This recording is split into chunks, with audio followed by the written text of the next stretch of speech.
Hi Sacred Souls, welcome to my channel Sacred Intuition 111.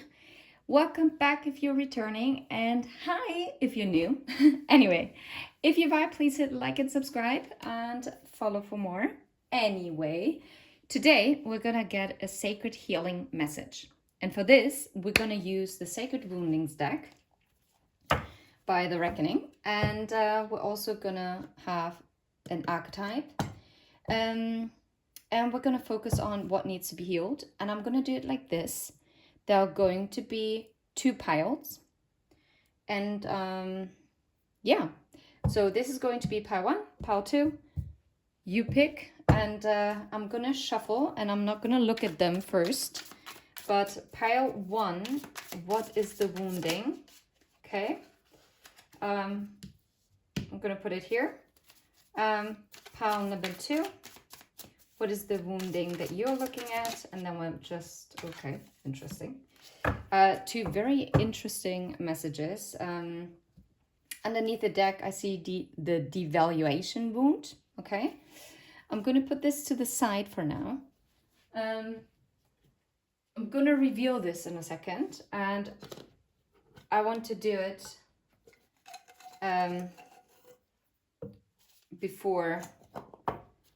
after I'm getting the archetypes. So for this particular pile 1, what is the archetype that is accompanying this wound?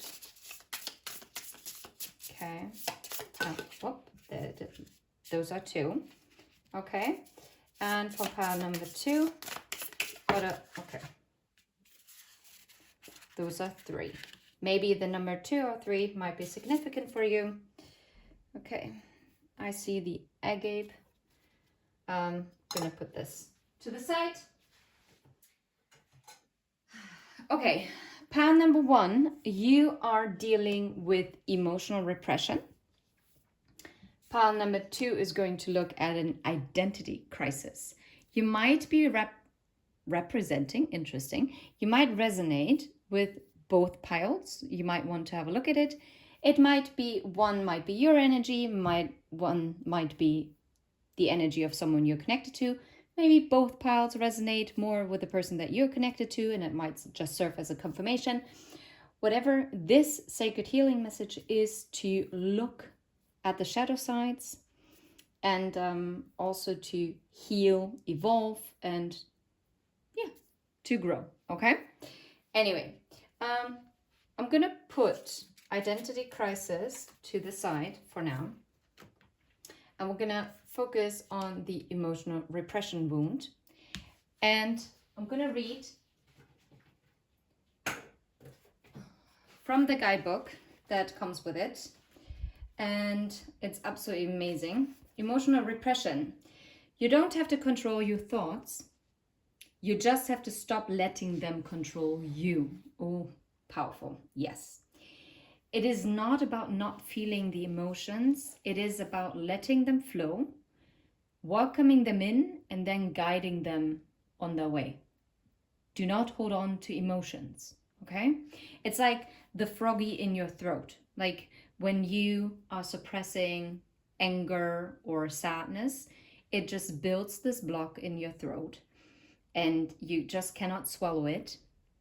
And that is also a form of emotional repression, right? So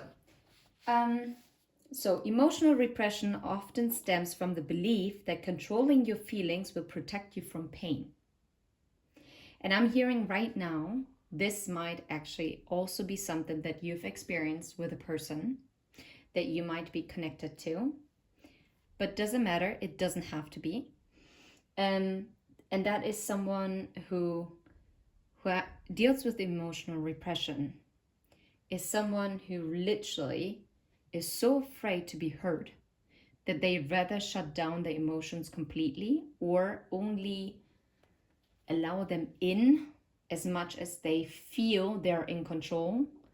So for instance, when it comes to love, someone might only entertain superficial relationships, not because it is something that is fulfilling them, but it is something that they don't feel bad or they know it wouldn't hurt them to walk away at any point, okay? At any given time. when it comes to work. Some people, that is also emotional repression, right? Some people play it safe. They might have a desire, a dream to do something, but taking that leap of faith would require them to lose control.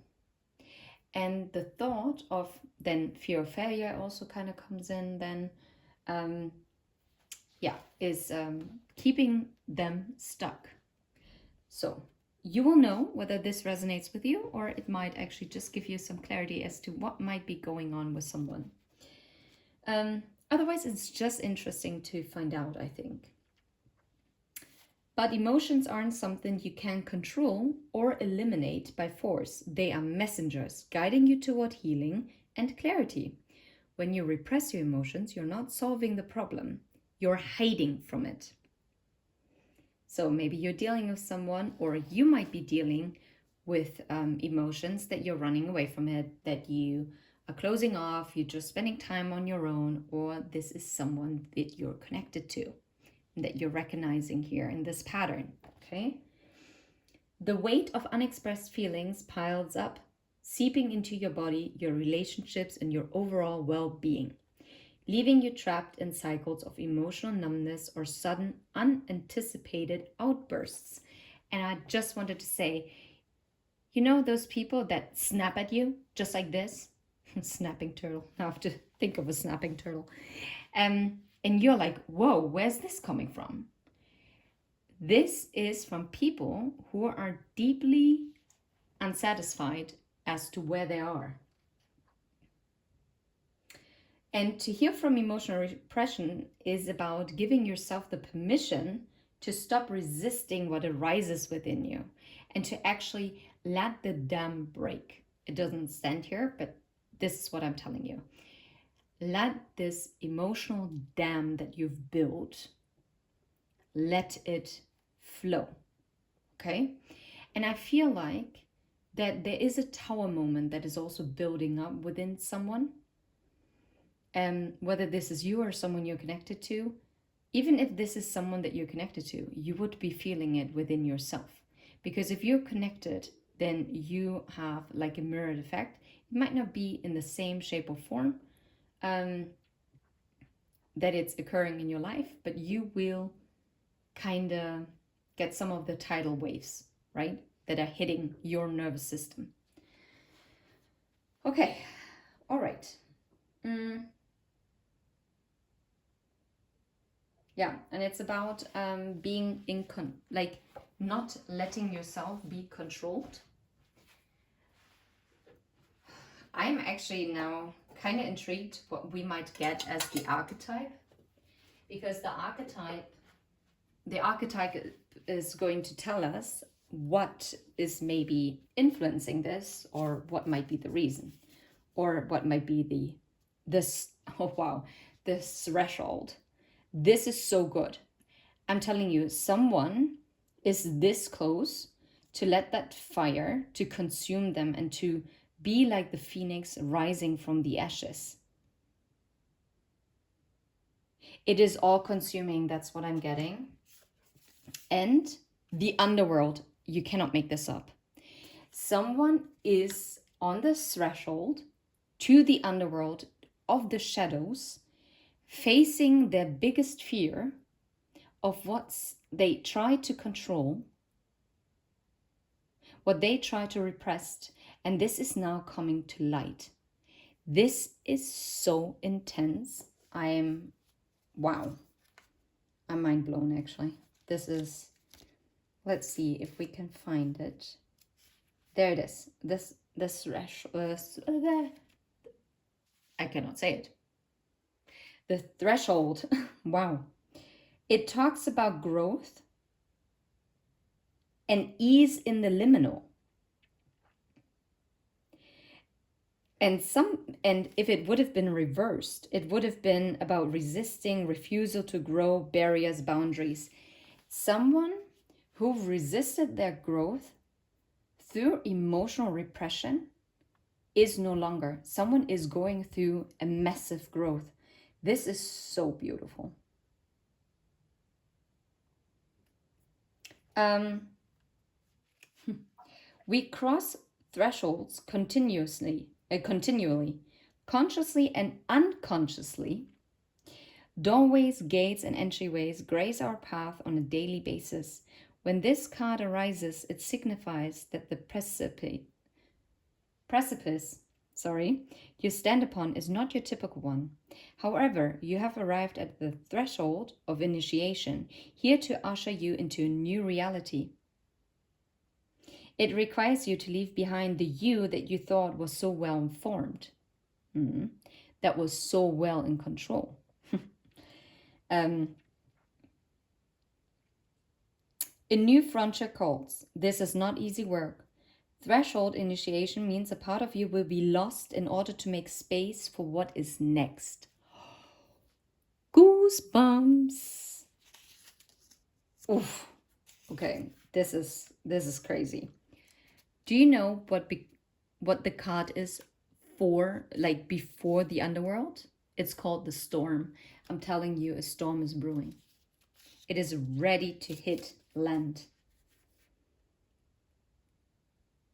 Wow, the underworld talks about bravery and death, facing of deepest fears.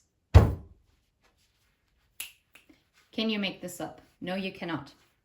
Someone is just on this final brink of entering and facing and having the courage to face those fears. And I feel like whoever this is for, this is about healing this intense sacred wound that you're having around emotions. Maybe it was forbidden to talk about your emotions. Maybe you were made feel bad for being sensitive. Maybe this talks about the other person. I'm talking about like you because it's easier for me this way. Whoever this person is, this was someone who never felt comfortable about expressing the emotions, about truly embracing and feeling them, okay? But no more. This person is stepping into the underworld and reclaiming the lost soul pieces. That's what I'm getting through, okay? There is no time to mince words. The archetypal territory of the underworld is fraught with nightmares, suffering, and pain. It is the darkest shadow realm, which we try vigilantly to avoid or deny at any cost. And that is exactly what I've been feeling. Someone tried to deny and block something for the longest time, but it cannot. Not any longer. The dam is about to burst. And now I have to find a deck that is going to accompany this message in the right manner that we need. Sorry, I'm just noticing all the birds on my balcony. And the only deck that can actually suffice here is obviously the Wild Unknown Tarot deck. From Kim Krantz. Amazing. Okay. Beautiful. Let's see. How about the Threshold? Not the 10 of Cups. And again, it's about emotions. Someone is about to really embrace their emotions. What about the emotional repression? Tell us a little bit about the emotional repression.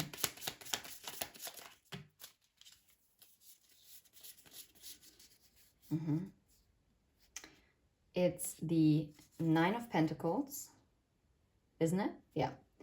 It's the Moon. It's the Wheel of Fortune. It's the Page of Swords. And it's the 2 of Pentacles.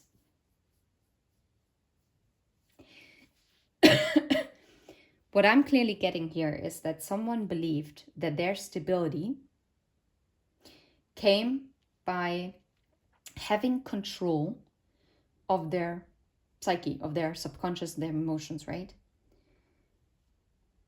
But in order for this Wheel of Fortune to take place, it is about speaking the truth, okay?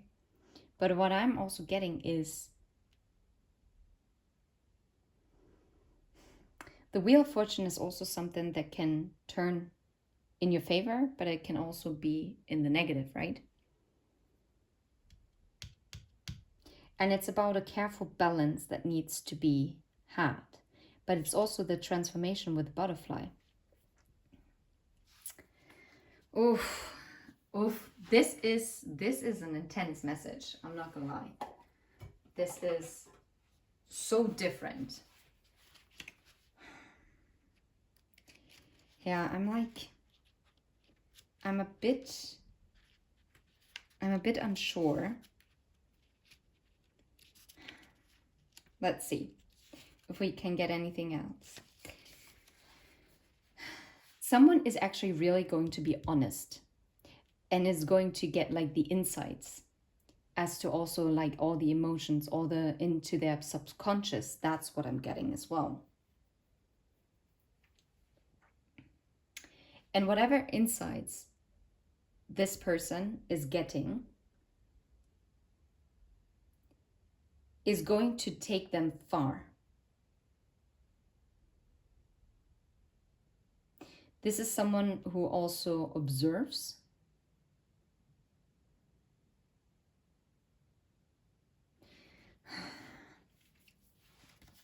I'm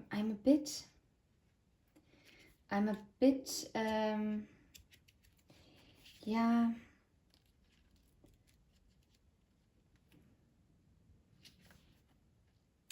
I mean, this talks about balance and change.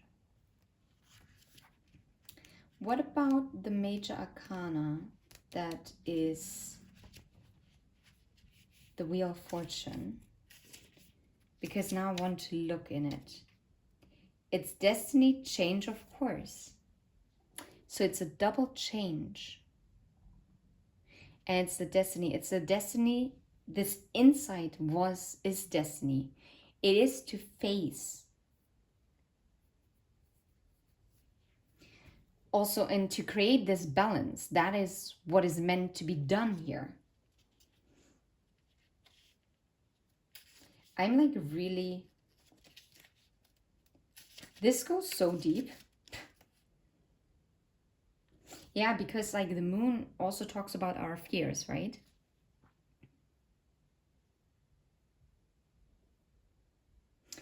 Wow, it says the moon card encompasses the idea of the wild unknown. And I feel like the wild unknown is holding this treasure. This is what is the most valuable. Those emotions that were repressed before, those are holding the key, the insight for this fate to change the course of life, to create this balance. Okay. All right. Yeah. Something that was off balance, something that was toxic. How about the underworld? Yeah. 3 of Swords. And the King of Pentacles. And it's the 3 of Swords in the reverse. It's the Hierophant underneath the deck. Yeah. And Death. I'm telling you, what is being faced in the underworld is what broke someone's heart. It might be a father issue that is also coming. It is definitely about something that was about authority that is being healed here. And it's about values and traditions and principles that someone had to adhere to. So it might be a cultural thing to suppress like the emotions. Yeah, that is quite possible. Okay, where's this threshold leading to? It's, yeah, to the 10 of Cups. What else? Where's this threshold holding? And then we're gonna get one, what the heck? Ace of Pentacles. The 4 of Swords, the 8 of Cups, the Strength, and the 5 of Cups. It all came in the reverse, right? You know what? This literally talks about this past regret where ego kept someone from walking away or kept someone from walking away all the time and kept someone from healing, that is something that is going to be resolved. I love this. Yeah, to start again with the Ace of Pentacles. Yeah, and the Page of Pentacles, like literally planting this new seed. Okay, I would like to get just one animal, just to have something uplifting. What animal is helping you? Helping this pile. Okay, flip back around. Oh, it's the hummingbird. It's about lightheartedness. Let's see what wants to come. We have the cleansing, the frog. Okay. But it is the penguin with the loyalty that is actually coming out. The penguin shows us how you can find companionship and warmth in the coldness of life. Yeah, how? Through emotions, right? With dedication and loyalty, they are standing by the side by their loved ones, of their loved ones. No matter how harsh the circumstances are, they always return. I know they are teaching us the true strength to go through the coldness, and that the connection to those who are important, that we should never lose them. And that is also about embracing those emotions, and that it's not a weakness to be part of something bigger. It is not a weakness to have a companion. It is not a weakness to feel deeply. It is not a weakness to be sad and cry. It is not a weakness to really embrace your emotions. Instead, it is actually your highest strength. Right. Well, we're going to move to pile number 2. I'm going to pause right now and just to clear it away, and then we get right into it. Hi, pile number 2. Hi to welcome to your identity crisis. Well, that's not really funny, but anyway, we're going to read from the book in a second as well. Needing to address an identity crisis will show up as confusion or uncertainty about who you truly are, leading to a lack of direction or purpose. It may manifest as questioning your values, beliefs, and role in the world, often triggered by major life transitions or a deep sense of disconnection from your authentic self. So, I'm not sure. Maybe something significant happened in your life recently that shook your foundation, and maybe something that helped you identify. Maybe I'll give you an example. Many years ago, I struggled, or I started struggling with anxiety, right? And it made me lose a very important part of myself. I always loved traveling, and I always traveled by myself. So it literally led to an identity crisis of myself, because I was like, well, if I cannot travel anymore because I'm blocked, like myself being blocked to do that, then who am I if I'm not XYZ who's traveling the world? That is something that my friends always knew me, like that's what I was doing, right? That's like just an example, okay? It could be that you are faced being laid off from work, or maybe you had an accident and you couldn't perform the labor that you used to do, or you are a creative person and you're writing books or you're creating art, and all of a sudden you have a writer's block, or you just have a mental blockage, which is then leading to this identity crisis, because this is what makes you express yourself. And if you cannot express yourself anymore, or not do something that is like giving you this stability, obviously then you are starting to question what is going on, right? let's see.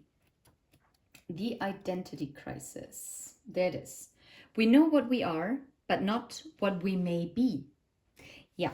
And it literally talks about like how we perceive how we do things in one particular moment to be the only identity that we can have.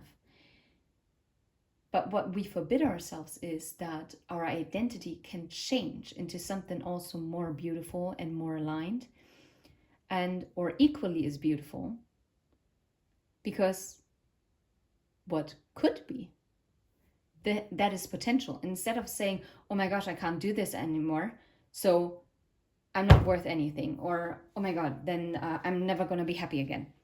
Yeah, but what if your whole life changes and all of a sudden it's actually as equally as good or even better than before? Believe in the potential instead of the worst case scenario. That's what I'm getting. Okay, let's see. Let's read. Well, that was actually, by the way, from William Shakespeare.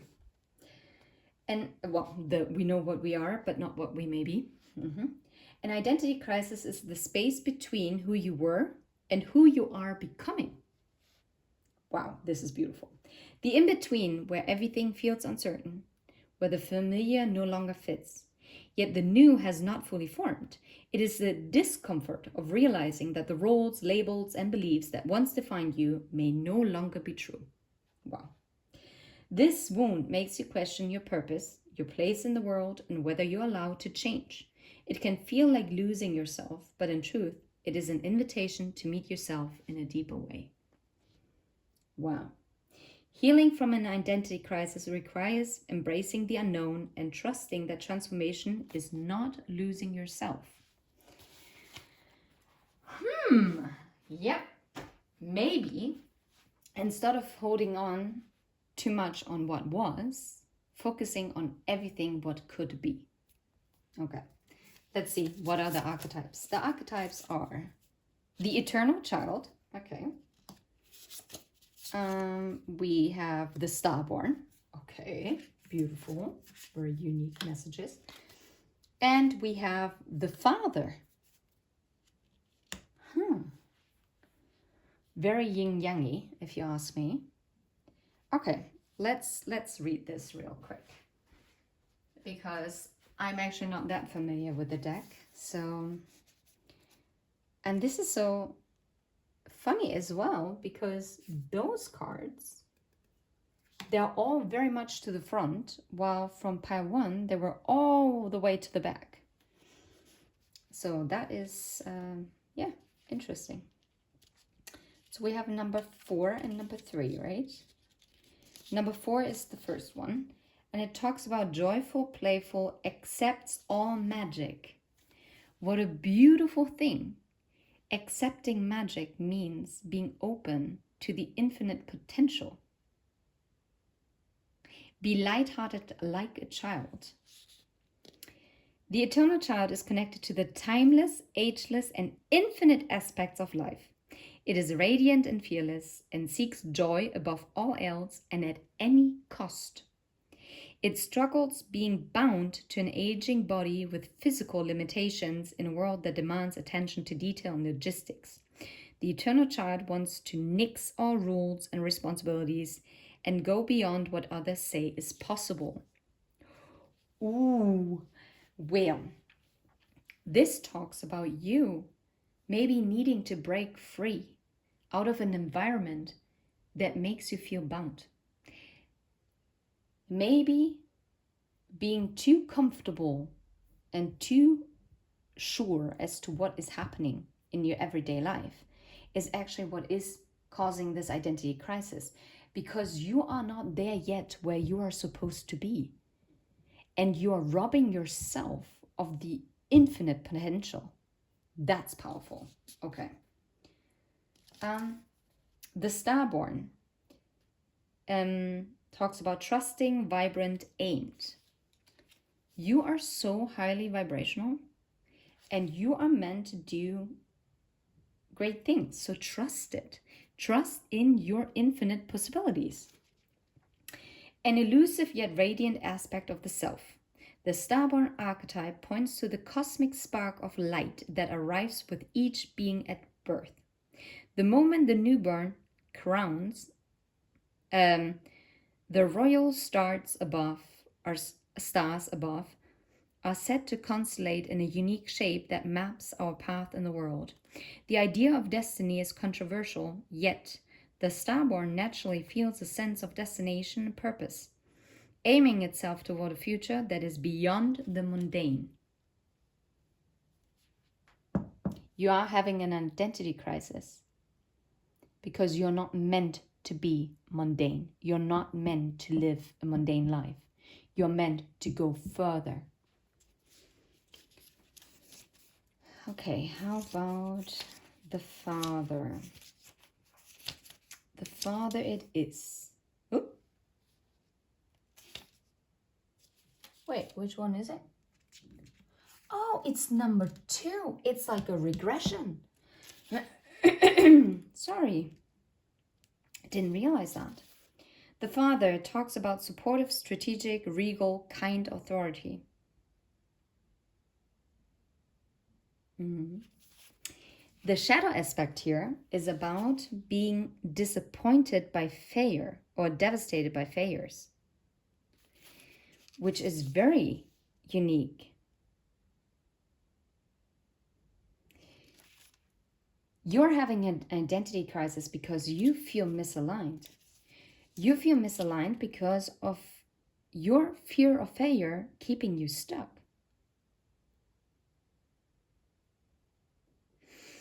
You have lost your direction.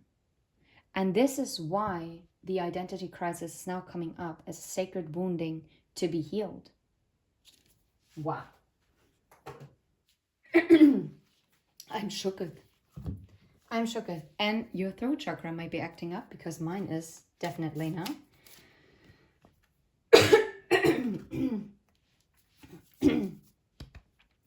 Let's see.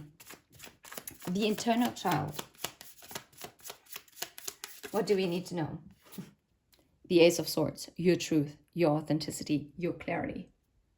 Okay, that is absolutely irrelevant. It's about speaking your truth and being your authentic self. Father of Pentacles, King of Pentacles. That stability, that what is meant for you. What about the Starborn? Pile 2, you're so different to Pile 1, and yet I feel like Pile 1 might be connected. Like, you might want to watch both. We have the Page of Cups, we have the Judgment, we have the Page of Wands, and we have the Six of Wands.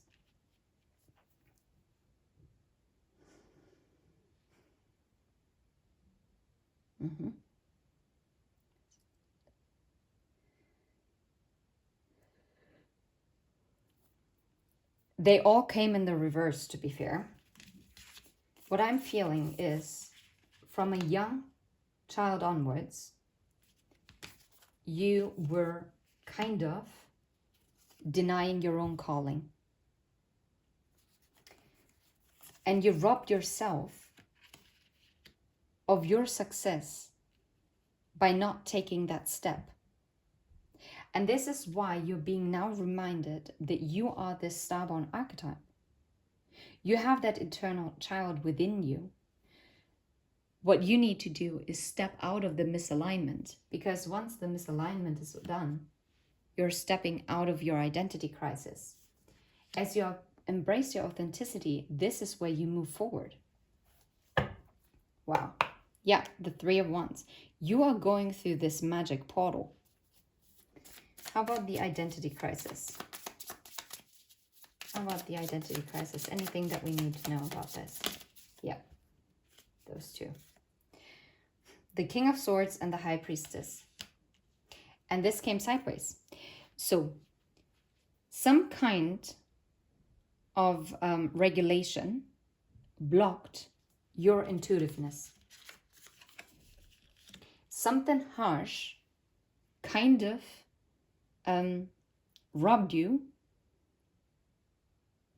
of the way that you embrace infinite possibilities. Yeah.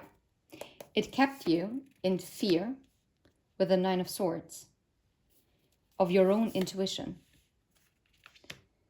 And it's about you reconnecting with your intuition is what is actually propelling you forward.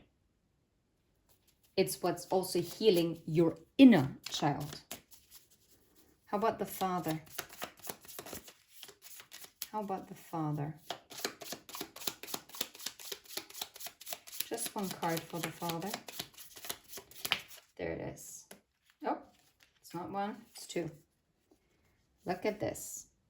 The Queen of Swords and the Six of Swords in the reverse. Whatever this is, it is something that made you lack boundaries and kept you in a loop. It kept you from moving onwards to calmer waters. Something kind of entrapped you and kept you from transforming and kept you from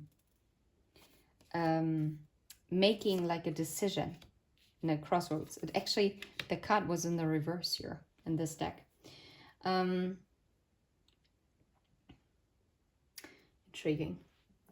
Which animal is like guiding you through this? The coyote. The coyote is teaching you that life is all about unexpected turns. And with their characteristics, it kind of reminds you that you shouldn't take life so seriously, okay? It's about being more lighthearted. And that the challenges of your life, that you should view them with a little twinkle in your eyes, like with a little blink, little wink, I mean. Think about this. Sometimes a smile is the best way to navigate through the storms of life. And it talks about being adaptable. It's about adaptability. And didn't we talk about how your identity crisis came to pass because you were too rigid in something? You were so tied to societal norms, what is expected, what might be. I've always done it like this, so I have to continue doing like this. But in order to heal that identity crisis, it is about healing adaptability, embracing your true authentic self, being open to the infinite possibilities. Honestly, I can only reiterate this. This is so essential for pile number 2. I think both piles are so unique and so powerful. I absolutely love both messages. And I wouldn't be surprised if one is more you and one might be the other person that you're connected to. Maybe both piles resonated with both of you. Maybe both piles resonated just with you or just with the person that you're connected to.